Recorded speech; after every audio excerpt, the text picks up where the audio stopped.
మీకు వంట చేయడం వచ్చు అనుకుందాం. మీ స్నేహితుడికి అసలు వంట రాదు. ఇప్పుడు మీరు అతనికి బిర్యానీ ఎలా వండాలో నేర్పించాలి.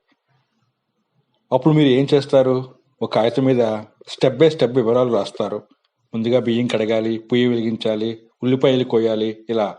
ఇక్కడ మీరు ప్రోగ్రామర్, ఇన్స్ట్రక్షన్స్ ఇచ్చేవారు. మీ స్నేహితుడు కంప్యూటర్, మీరు చెప్పింది చేసేవాడు. రెసిపీ బుక్, ప్రోగ్రామ్ అంటే పనుల జాబితా. మీ స్నేహితుడికి తెలుగు వస్తే మీరు తెలుగులో రాస్తారు. అలాగే కంప్యూటర్తో మాట్లాడడానికి మనకు కొన్ని ప్రత్యేక భాషలు కావాలి. ఉదాహరణకు పైథాన్, జావా, C++. వీటినే ప్రోగ్రామింగ్ లాంగ్వేజ్ అంటాం.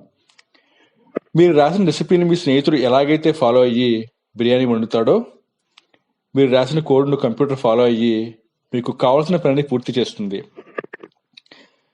మనుషులు ఒకరితో ఒకరు మాట్లాడుకోవడానికి భాషను ఎలా ఉపయోగిస్తారో, మనుషులు కంప్యూటర్తో పనులు చెప్పడానికి ఉపయోగించే భాష మరియు విధానమే ప్రోగ్రామింగ్. సింపుల్గా చెప్పాలంటే కంప్యూటర్కి మనం ఇచ్చిన పనుల సూచనలనే లేదా ఇన్స్ట్రక్షన్స్నే ప్రోగ్రామింగ్ అంటాం.